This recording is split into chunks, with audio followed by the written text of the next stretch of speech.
Okay, let us move for the thermodynamics. Okay, thermodynamics is one of the easiest chapter, but it requires only practice. एक thermodynamics बहुत ही easiest है और आपका solve करेंगे when you will solve the numerical then only you will find it interesting and easy. ठीक, अगर आप ऐसे देखेंगे एक बार भी क्वेश्चन सॉल्व किया नहीं, फिर अगर आप सोचे कि थर्मोडायनेमिक्स इजी लगेगा तो नहीं लगेगा. जब तक आप क्वेश्चन नहीं सॉल्व करते हैं, एक बार एक ही क्वेश्चन को 2-3 बार करेंगे, आपको अपने आप अपने दिमाग में फिट बैठेगा कि okay this is the method for the solving problems. Okay, जैसे हम लोग अभी जो पढ़ रहे हैं जैसे इक्विलिब्रियम पे, तो धीरे धीरे आप करेंगे पीएच पे भी क्वेश्चन आप लोगों को बनने लगेंगे. जो नहीं बनता है वो पूछो बेझिझक को करके, कोई प्रॉब्लम नहीं है. या केमिकल इक्विलिब्रियम पे भी उसमें बन रहे हैं, एटॉमिक स्ट्रक्चर पे हम लोगों ने देखा बन रहा था, स्टेट्स ऑफ मैटर में काफ़ी क्वेश्चन सॉल्व किए बन रहा था. थर्मोडायनेमिक्स में कुछ लोगों को प्रॉब्लम है, केमिकल थर्मोडायनेमिक्स जो है उसके न्यूमेरिकल करने में प्रॉब्लम होते हैं. ठीक है, कि कब माइनस करना है, कब मल्टीप्लाई करना है, कब, है ना, that is the problem. Then we will check out, है ना, एनसीईआरटी क्वेश्चन जाके आज करना. जो जो क्वेश्चन नहीं बनता है वो मुझे व्हाट्सएप करो. Okay, I will properly make a clear video for you and then you watch out. अगर देखने के बाद फिर से नहीं बनता है, आपसे क्लास में आकर के पूछो, है ना, तो क्लास में बताएंगे. अब देखो थर्मोडायनेमिक्स, सबसे पहले तो हम लोगों से पूछा जाएगा कि होता क्या है थर्मोडायनेमिक्स. ठीक, तो थर्मोडायनेमिक्स आपके टर्म से ही क्लियर है. देखो क्या मतलब है, थर्मो है. ठीक है, थर्मो का मतलब क्या होता है, हीट. ठीक है, और डायनेमिक्स का मतलब होता है कि कन्वर्जन. तो आपका क्या है कि conversion of heat to one form to another form. जैसे आप हीट के सहायता से आप क्या कर सकते हैं, वर्क कर सकते हैं. ठीक, कोई भी सिस्टम है आपके पास, जैसे पुराने जमाने में हम लोग क्या देखते थे कि भाप के इंजन चलते थे. कैसे, किस प्रिंसिपल से, हीट वाले प्रिंसिपल से, कि हीट देते थे, किसको गर्म करते थे, पानी को गर्म करते थे. तो उससे क्या होता था, वेपर बनता था. वो वेपर क्या करता था, प्रेशर जनरेट करता था, उससे आपका रोटेट करता था बेयरिंग. ठीक, आज के ज़माने में भी इसका बहुत ज़्यादा एप्लीकेबल है, ये एप्लीकेशन है. ये जो हमारा इंडस्ट्री में जो पावर हाउस है वो क्या करता है, पावर हाउस में हमारे पास ड्रम्स होते हैं, बहुत बड़े बड़े ड्रम्स होते हैं. ठीक, अब ड्रम्स को क्या करते हैं, इसमें वाटर होता है. ठीक, अब वाटर को क्या करते हैं हम लोग, हीट करते हैं, है ना, हीट करते हैं. देखते हैं आपको ट्रेन कोयला आता है, कितना कोयला आता है, और एक ट्रेन खत्म नहीं होता है, दोबारा ट्रेन आ जाती है, बहुत कोयला आता है. कोयले को क्या करते हैं, पीसते हैं, पीस करके उसका पेस्ट बनाते हैं. तो उसमें क्या डालते हैं, ऑयल डालते हैं, टार्पिन वगैरह का ऑयल डालेंगे, पेस्ट बनाएंगे, फिर उसको जलाएंगे तो उसकी कैलोरीफिक वैल्यू बहुत बढ़ जाती है, तेजी से हीट देगा. जब ये हीट जनरेट, ये क्या करेगा, आप H2O जो है ये वेपर्स में कन्वर्ट होगा. अब ये कितना तक, इसका प्रेशर कितना हो जाएगा, 400 to 500 किलो, इतना किलो इसके ऊपर रहेगा. 400-500 बहुत ज़्यादा भार है. अब इसको क्या करेंगे, जो वेपर्स आएगा उसको वेपर से पाइप से निकाल करके उसको कहाँ पास कराएंगे, टरबाइन के ऊपर. ठीक, टरबाइन के ऊपर जब आप पास कराते हैं तो क्या होता है, टरबाइन रोटेट करेगा, मैग्नेटिक फ्लक्स में चेंज होगा, इलेक्ट्रिसिटी प्रोड्यूस होगी. कहने का मतलब आपने क्या किया, हीट दिया. हीट दिया तो क्या हुआ, यहाँ पे वेपर्स हुआ. वेपर्स मतलब प्रेशर जनरेट हुआ. प्रेशर जनरेट हो रहा है तो अगर डिस्प्लेसमेंट, अगर कुछ ऐसा सिस्टम है तो डिस्प्लेसमेंट भी होगा. डिस्प्लेसमेंट हुआ मतलब वर्क डन हुआ. ठीक, और दूसरे मैकेनिकल वर्क, आप लोग यहाँ टरबाइन मूव कर रहा है तो मैकेनिकल वर्क भी हो रहा है. तो मतलब एक हीट से वन फॉर्म को, हीट को एक फॉर्म से दूसरे फॉर्म में कन्वर्ट करके हम लोग क्या कर सकते हैं, वर्क कर सकते हैं, केमिकल रिएक्शन करा सकते हैं. That is what is the thermodynamics. ठीक, अब क्या बोला जाता है कि थर्मोडायनेमिक्स दो टाइप के होते हैं, एक फिजिकल थर्मोडायनेमिक्स, एक केमिकल थर्मोडायनेमिक्स. फिजिकल थर्मोडायनेमिक्स में देखिए क्या है कि आपने, आपके पास गैस है, उसको कंप्रेस किया ऊपर से, तो कंप्रेस किया तो गैस किसमें कन्वर्ट होगा, कंप्रेस करने के बाद लिक्विड में कन्वर्ट हुआ. तो अब आपने क्या किया, गैस को लिक्विड में कन्वर्ट किया, तो क्या केमिकली चेंज हुआ या फिजिकली चेंज हुआ, फिजिकली चेंज हुआ. तो गैस को जब आप लिक्विड में कन्वर्ट किए बाय कंप्रेशन, तो वो हो गया क्या, किसमें आएगा, work done on the system. ठीक, तो वर्क जब आपने किया तो आप किस में आ जाएगा, फिजिकल थर्मोडायनेमिक्स. ठीक, अगर आप ऐसे देखें केमिकल थर्मोडायनामिक्स के केस में देखें कि अगर कोई रिएक्शन हो रही है तो कितना हीट देगा, ठीक, अमोनिया के फॉर्मेशन में कितना, 1 मोल फॉर्मेशन में कितना एनर्जी रिलीज होगी, या मिथेनॉल के फॉर्मेशन में कितना मोल एनर्जी रिलीज होगा, है ना, कितना किलो जूल एनर्जी रिलीज होगा या एब्जॉर्ब होगा, that will comes under the chemical thermodynamics. तो पहला तो ये डेफिनेशन आपको क्लियर होना चाहिए कि हीट का ही हम लोग चेंज पढ़ रहे हैं थर्मोडायनामिक्स के अंदर में। दूसरा टाइप जो हम लोग आते हैं सिस्टम। तो सिस्टम हमने बताया कि सिस्टम क्या होता है कि एक छोटा सा हम लोग टुकड़ा लेते हैं जिसके ऊपर हम लोग हीट का चेंज देखते हैं। किसका चेंज देखेंगे? थर्मोडायनामिक्स में ज़्यादा फैक्टर तो पढ़ नहीं रहे हैं, हीट ही पढ़ रहे हैं, एनर्जी पढ़ रहे हैं। तो अगर हम छोटा सा टुकड़ा लिया, आपने मान लो कि एक क्लोज बॉटल ही ले लिया, ठीक है, ये ओपन है, क्लोज है, आपके ऊपर है। अब इसके ऊपर हम लोग क्या करते हैं, इसको हीट देते हैं, ठीक है, इसको हीट देते हैं क्यू अमाउंट। तो हीट देते हैं तो इसके ऊपर जो इफेक्ट हम लोग करेंगे इस सिस्टम के ऊपर छोटे से एरिया में, क्योंकि अगर आप लोगों को हीट का स्टडी करना है, पूरे आपको बोला जाए कि आप पूरे स्कूल को ले लो, स्कूल की बाउंड्री, उसमें हीट थोड़ी मेजर कर पाएंगे। जब तक छोटा सा आप कॉन्फाइंड नहीं करेंगे तब तक हीट का चेंज नहीं पता चलेगा, है ना, एग्जैक्ट चेंज। तो छोटा सा जो हम लोग smallest portion of the universe which is selected for the thermodynamic study, ठीक, smallest portion of the universe which is selected for the thermodynamics study is known as what? System। तो छोटा सा कोई भी सिस्टम आपके घर में, मान लो कि आप एक स्कूल को ले लो, तो हम अभी कहाँ पे कन्फाइंड है? क्लासरूम में। स्कूल तो बहुत बड़ी है, हम लोग क्लासरूम में कन्फाइंड है। तो अगर हम लोग एक स्कूल के करेस्पॉन्ड में देखेंगे तो ये क्या हो जाएगा? सिस्टम हो जाएगा। लेकिन अब इसके बाहर में क्या हो जाएगा? ये स्कूल की जो बाउंड्री है वो क्या हो जाएगा? सराउंडिंग। बस समझ में आएगा। अब हमारे पास क्या हुआ कि सिस्टम और सराउंडिंग में क्या क्या चेंजेस पॉसिबल है सिस्टम और सराउंडिंग में। First row boys are you listening? और ठीक, सिस्टम सराउंडिंग क्या हो गया कि जो सिस्टम के बाहर का एरिया है दैट इज सराउंडिंग। अब हमारे पास इसको भी हम लोग बाउंड्री कर दी है इस तरीके से कि जैसे मान लो स्कूल का जो एरिया है, बाउंड्री है, दैट इज वो आपका आ जाएगा सराउंडिंग में। अब हमारे पास क्या हुआ कि देखेंगे कि सिस्टम और सराउंडिंग में क्या क्या चेंज होता है। तो सिस्टम मैंने पहले डिफाइन कर दिया, smallest portion of the universe which is selected for thermodynamic study is known as system. Now we are talking about the surrounding. तो आपका क्या होता है कि इसका जो outside of the system area selected outside of the system that is what is known as surrounding. अच्छा, इसको और एक तरीके से मैं समझाऊंगा। अभी पहले ये समझिए कि सिस्टम को क्या हो गया, हमारे पास एक ओपन सिस्टम हुआ, ठीक, दूसरा सिस्टम का नाम बताइए क्लोज सिस्टम, और तीसरा है हम लोगों को आइसोलेटेड सिस्टम, ठीक। अब हमारे पास जो है, देखिए, जो हम इसका अफेक्ट पढ़ेंगे, इसका मैटर का पढ़ रहे हैं, मैटर लेते हैं, क्योंकि अगर हम लोग कोई हीट का अफेक्ट आप पढ़ेंगे एनर्जी का, तो मैटर रहेगा तो वो मैटर ही तो एब्जॉर्ब करेगा या रिलीज करेगा। तो पहला तो हम लोग मैटर देखेंगे, दूसरा हम लोग देखेंगे हीट। हीट को दूसरे फॉर्म में आप क्या बोलेंगे? Heat is a form of energy, ठीक। तो अगर हम लोग देखते हैं ओपन सिस्टम की बात करें, ओपन, तो ओपन सिस्टम में मान लीजिए हमारे पास एक ओपन सिस्टम है। अब इसको आप लोग हीट कर रहे हैं, तो ओपन है, आपके घर में जो भी सब्जी वब्जी बनाते हैं ओपन कंटेनर में बनाते हैं, या पानी गर्म करते हैं तो ओपन पॉट में गर्म करते हैं। तो क्या उसमें मास, अगर ज़्यादा टाइम तक गर्म करो तो मास कम होगा कि बढ़ेगा? कम होगा। मतलब मास किधर गया? सराउंडिंग में गया, एनवायरनमेंट में गया। तो ये क्या हो गया, यहाँ पे करेंगे कि मैटर का क्या हो जाएगा, एक्सचेंज हो जाएगा सिस्टम और सराउंडिंग के अंदर, ठीक है। सिस्टम और सराउंडिंग में मैटर पास आउट होगा, किसके केस में? Open system. दूसरा, अगर एनर्जी की बात करें तो क्या एनर्जी ट्रांसफर होगा कि नहीं? एनर्जी, अब देखो, जैसे अगर मान लो कि हमारे एनवायरनमेंट का बाहर का टेम्परेचर मान लो बहुत कूल है, तो मेरा बॉडी क्या करना चाहती है? अपने आप को उसमें एडजस्ट करने की कोशिश करती है। कहने का मतलब या तो वो अपने आप को बॉडी को हीट करेगा या तो कूल करेगा, है ना। तो इसका मतलब ये हुआ कि अगर ये ज़्यादा हॉट है और बाहर में कूल है तो हीट बाहर में जाएगा मतलब ना। अब बाहर में हीट है और ये कूल है तो बाहर से अंदर आएगा, ठीक।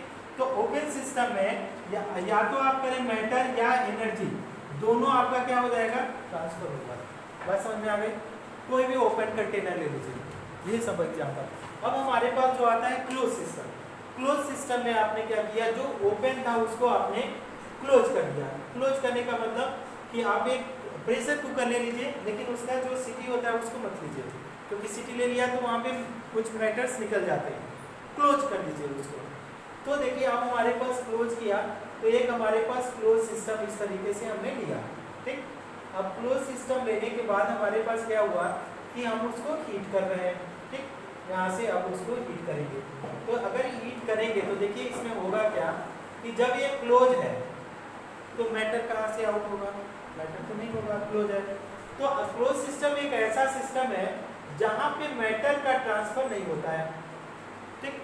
किसका ट्रांसफर होगा फिर, एनर्जी हो सकता है, एनर्जी ट्रांसफर पॉसिबल है, क्योंकि जो मेटल है, metal are conductor of heat, जो भी मेटल होंगे कंडक्टर होंगे हीट का। अगर आपको लगता है कि नहीं होते हैं, तो जैसे घर में रोटी जो बनाते हैं, तवा बनाते हैं, तवा अगर आपके हैंडल में क्या है, पीवीसी या ओके उसका जो होता है ना वो लगा रहता है, तो देखिए गर्म तो किस पोर्शन में करते हैं, हीट किधर हो जाता है, पूरा हो जाता है। क्यों, हीट का ट्रांसफर होता है ना। ट्रांसफर हीट हुआ मतलब उसको कंडक्टर ऑफ हीट बोलते हैं।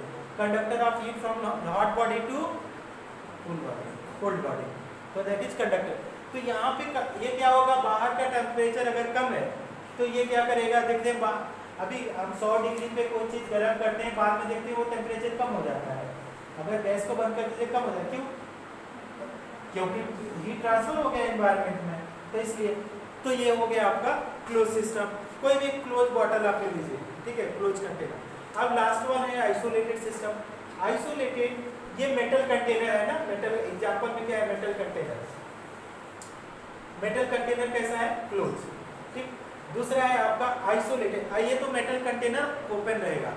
अब हमारे पास आइसोलेटेड सिस्टम है। अब बेटा आइसोलेटेड की बात जब करते हैं, आइसोलेटेड सिस्टम, तो आइसोलेटेड सिस्टम का आइसो मतलब क्या होता है, सेम। मतलब क्या होता है कि सेम क्या होना चाहिए, टेम्परेचर। यहाँ पे क्या हम चेंज करेंगे, टेम्परेचर हमारा क्या होना चाहिए, सेम टेम्परेचर होना चाहिए। बात समझ में आए, आइसोलेटेड में। अब इसका लिए क्या बोला जाता है कि ये क्लोज भी होगा। कैसे क्लोज होगा, देखिए इस तरीके से, जो हमारे पास थर्मस होता है, जो हम लोग गर्मियों में ठंडा पानी लेते हैं या ठंडियों में गर्म पानी लेते हैं, तो क्या करते हैं उसको, एक तो पहला चीज क्लोज रहेगा, ढक्कन से वो क्लोज रहता है। उसका थर्मस का कभी आप देखिएगा ढक्कन कितना होता है, एक तो क्या होता है उसको अंदर से बंद करने के लिए होता है, उसके ऊपर से भी एक कवर होता है, डबल होता है। अब अंदर वाला क्या होता है उसको मैं समझाता हूँ, जो ब्लैक कलर का होता है, जनरली अगर आप लेंगे मिल्टन का तो ब्लैक कलर का आएगा। तो अब हमारे पास ये क्या हुआ कि जो बाहर का तो एल्युमिनियम का कोटिंग है, लेकिन अंदर में क्या है, अंदर का जो ब्लैक कलर का होगा या एल्युमिनियम भी अंदर में भी होगा, तो दोनों के बीच के लेयर में आपका क्या बना रहेगा कि इंसुलेटिंग लेयर। ये क्या बना रहेगा, इंसुलेटिंग लेयर। इंसुलेटिंग लेयर का मतलब क्या है, ऐसे मटेरियल को डाल देंगे जो हीट का कंडक्टर ना करे, ठीक। तो अब देखिए पहला तो क्लोज है तो मटेरियल पास नहीं होगा, बेटर। और दूसरा क्या है कि ये कैसा हो गया कि आइसोलेटेड, इसके वाल में हम लोग क्या करेंगे, इंसुलेटिंग लेयर लगा दिया, ऐसा चीज डाल दिया जो हीट का उसके ऊपर अफेक्ट ही ना पड़े। तो क्या करेगा ना, तो वो हीट अप करेगा और ना तो कूल अप करेगा। बात समझ में आ गया, तो दैट इज आइसोलेटेड सिस्टम।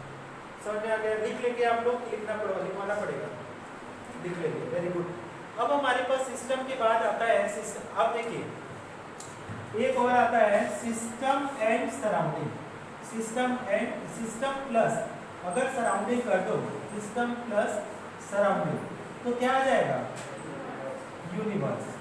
तो अगर आपके पास देखिए ऐसे भी अगर डिफाइन करना चाहते हैं, system is equal to universe minus surrounding, या surrounding equal to universe minus system, ऐसे भी डिफाइन कर सकते हैं, ठीक। नेक्स्ट हमारे पास है first law of thermodynamics. First क्या होता है, खड़े हो जाओ, सो रहा है ना, नींद लग रहा है, नींद लग रहा है,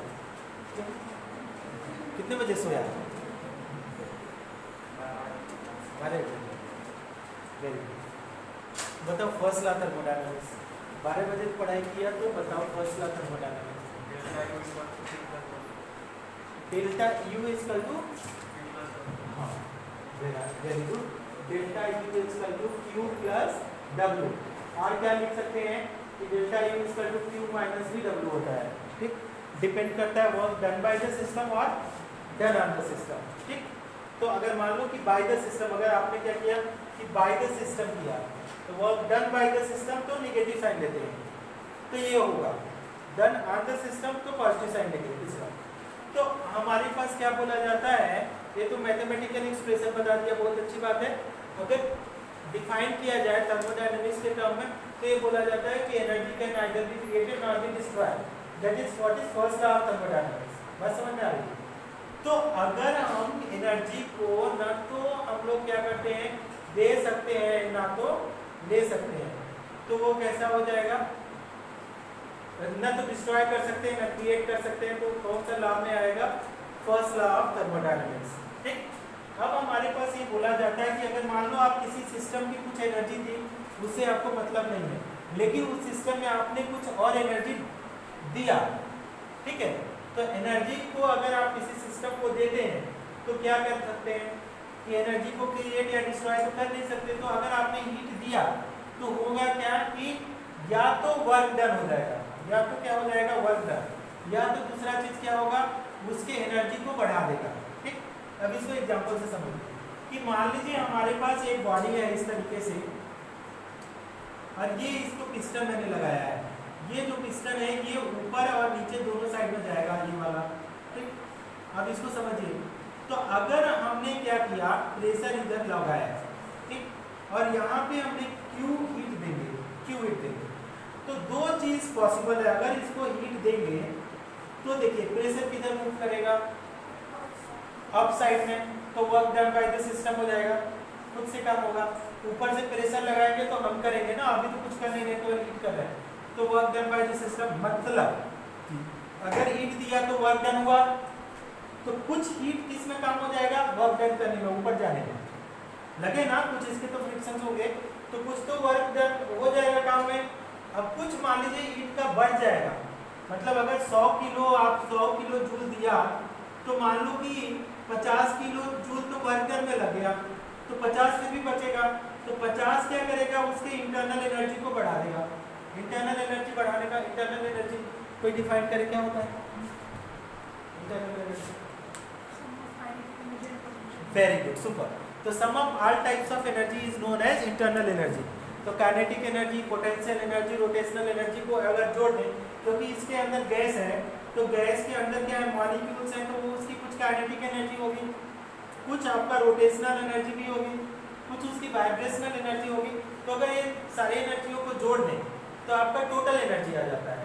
तो ये क्या हो जाएगा, टोटल एनर्जी मतलब इंटरनल एनर्जी।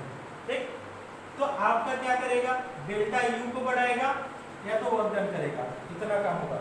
तो आप एनर्जी किसी को हीट दे रहे हैं, ले रहे हैं, अब हीट कहाँ से मिला किसी चीज को, मतलब ये स्टेटमेंट है कि आपका energy can either be created not be destroyed if you are giving heat to the system और energy to the system. So what will happen, either work will be done और that is internal energy will be increased, or both, work few amount of heat will be used to increase the internal energy and few amount of heat will be used to do, ये वाला expression याद रखिएगा, बस समझ में आ रहा है, तो एक्सप्रेशन से भी आप डिफाइन कर लेंगे। क्लियर है, क्लियर है। दूसरा, अब हमारे पास एक और चीज जो आता है, जिसको मैं थोड़ा सा बता देता हूँ कि मान लीजिए आपके पास इंटरनल एनर्जी है, इसके ऊपर भी क्वेश्चन बनता है, ठीक है, इंटरनल एनर्जी। तो इंटरनल एनर्जी हमारे पास जो U है, उसको कैसे हम चेंज कर सकते हैं, क्या क्या तरीका है इंटरनल एनर्जी चेंज करने का, क्या कैसे कर सकते हैं, क्या करें कि जिससे आपका इंटरनल एनर्जी बढ़ जाए या घट जाए।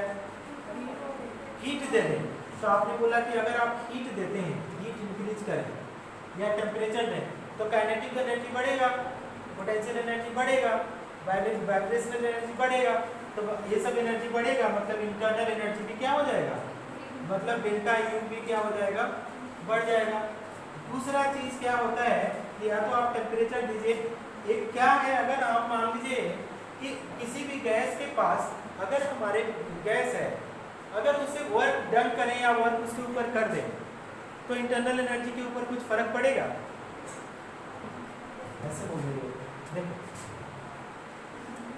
ऐसे, ठीक, ऊपर से तुम प्रेस कर दो, ठीक, तो पहले पहले पहले कम वॉल्यूम था, कम वॉल्यूम में गैस थी, अब थोड़ा और नीचे आ गया, ठीक, तो अब जब नीचे आएगा तो क्या हो जाएगा, वॉल्यूम घटेगा तो हो सकता है कि मॉलिक्यूल और तेजी से बम्बार्ड करें, एक कंडीशन आएगा कि वो तेजी से बम्बार्ड करेगा, उसकी एनर्जी बढ़ सकती है या घट सकती है, हमको नहीं पढ़ना है क्या बढ़ेगी घटेगी, बस हम ये बता रहे हैं कि अगर इसका वॉल्यूम घट रहा है ऊपर से प्रेस करेंगे तो हो सकता है, जैसे प्रेशर कुकर में ज़्यादा हीट करते हैं तो करता क्या है कि जल्दी जल्दी आपका क्या होता है, सीटी बजने लगती है, तो मतलब खाना तेजी से पकता है, क्यों खाना तेजी से पकता है, एक तो दाल तेजी से पकने का मतलब कि उसके अंदर जो पार्टिकल्स हैं पल्स के वो ज़्यादा बम्बार्ड कर रहे हैं तेजी से और ऊपर हाई प्रेशर है, तो उसके केस में हो क्या रहा है कि अगर हम ऊपर से वर्क करें तो बम्बार्डमेंट बढ़ जाएगा, जो स्ट्राइकिंग है एक दूसरे से बढ़ जाएगी, वॉल्यूम कम हो रहा है तो स्ट्राइकिंग बढ़ने का मतलब काइनेटिक एनर्जी बढ़ गया,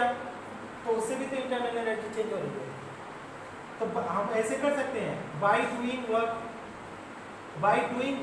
by system on the system हम नहीं बोल रहे हैं, बाय डूइंग वर्क से भी हम लोग इंटरनल एनर्जी को चेंज कर सकते हैं, तो internal energy can be changed by two methods, either you supply the heat और you do the work, okay, अगर आप इसको बोलते हैं कि बाय डूइंग द वर्क तो हम लोग क्या कर सकते हैं, इसके लिए हम लोग लिख सकते हैं delta U equal to Q minus W, यही तो हुआ वर्क डन किया, अगर इसकी बात करते हैं हीट की तो डेल्टा एच इक्वल टू क्या लिख सकते हैं, delta you minus P delta we, है ना, तो इसके थ्रू भी हम लोग चेंज करेंगे और इसके थ्रू भी हम लोग चेंज कर सकते हैं, ठीक, ये पॉइंट को याद रखेंगे, थोड़ा सा आप लोग बुक पढ़ेंगे, एनसीईआरटी ही पढ़ना, एनसीईआरटी से भी समझ में आएगा आप लोगों को।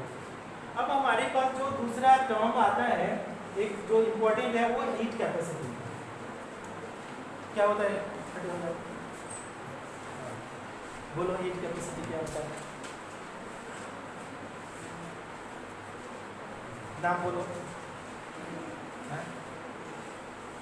तेजी से बोला करो, मैं कितना तेजी से बोल रहा हूँ बोलो तो, तुम भी तेजी से बोलो, नाम बोलो, ओके बोलो, हीट कैपेसिटी क्या होता है, कौन बताएगा, ओके बताओ आज, एक सेकंड,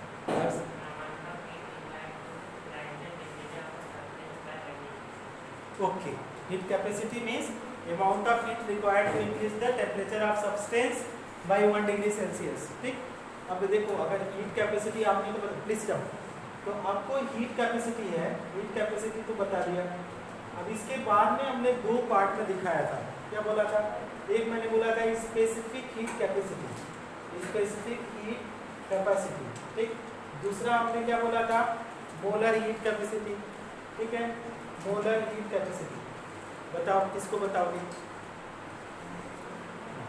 इन दोनों में से amount of heat required to raise the temperature of a 1 gram of a substance specific capacity 1 mole of a substance, तो अगर हमारे पास 1 मोल सब्सटेंस का, इसका 1 ग्राम सब्सटेंस का अगर टेम्परेचर हम लोग क्या बढ़ाएं 1 डिग्री सेल्सियस बढ़ाएं तो वो क्या हो गया स्पेसिफिक हीट कैपेसिटी, अगर 1 मोल सब्सटेंस का टेम्परेचर हम लोग कितना बढ़ाएं 1 डिग्री सेल्सियस अगर बढ़ाएं तो आपका मोलर हीट कैपेसिटी, ठीक, अब हम लोगों ने बताया था कि आपका इसको हम लोगों को पढ़ना है, तो हम लोग इसको बताया था कि आप ये रिप्रेजेंट करते हैं सी से, हीट कैपेसिटी को हम लोग सी से रिप्रेजेंट करेंगे, अब हमारे पास क्या होता है कि ये भी दो टाइप में मैंने बताया था, ठीक, बताओ कौन सा दो टाइप था, बताओ, heat capacity at constant pressure, हाँ टेम्परेचर नहीं था, टेम्परेचर कांस्टेंट करोगे तो बढ़ेगा कैसे, प्रेशर,